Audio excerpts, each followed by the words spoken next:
Ensuite, on est rendu aux membres supérieurs. Donc, on va aller voir si on a un cathéter, si il est perméable, s'il n'y a pas de signe d'infiltration.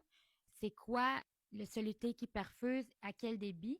On va aller voir aussi l'intégrité de la peau. On va descendre à la troisième partie de notre patient qui est tout ce qui est au niveau de l'abdomen. Fait que je vais venir voir son abdomen, je vais venir le palper, voir est-ce qu'il y a une défense abdominale.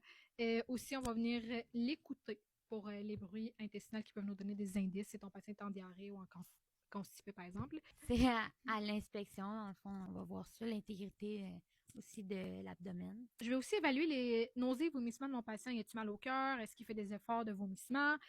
Sinon, je vais le soulager si c'est le cas.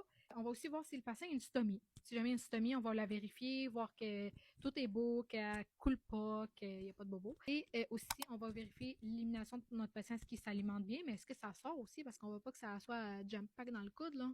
Non. Ensuite, on va descendre à notre fonction urinaire. On va aller regarder si notre patient urine. Donc, on veut 30 millilitres par heure d'urine. Donc, avec un sac collecteur, ça se calcule bien.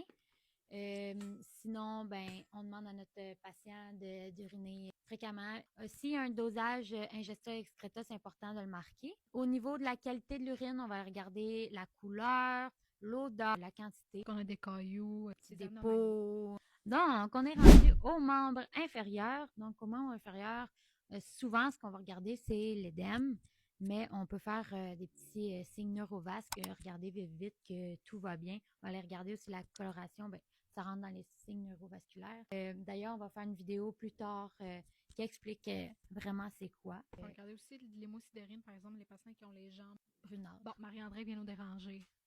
Hello! La mobilité, la force. Ici, il y a des bas de compression, être sûr qu'ils sont bien mises. Puis, on va aussi surveiller, en fait, toute l'intégrité de la peau partout et les signes de déshydratation de notre patient surtout.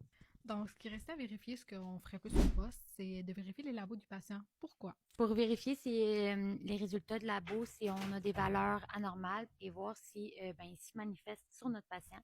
Et pouvoir faire une surveillance sur du long terme. Une bonne surveillance infirmière. Ben, on va dire merci à Suzy pour ce bel après-midi qu'elle a passé avec nous. Puis on va aussi remercier nos Tech Labs. Oui. Shout out nos Tech Labs, on vous aime. Bye, Suzy! Bye!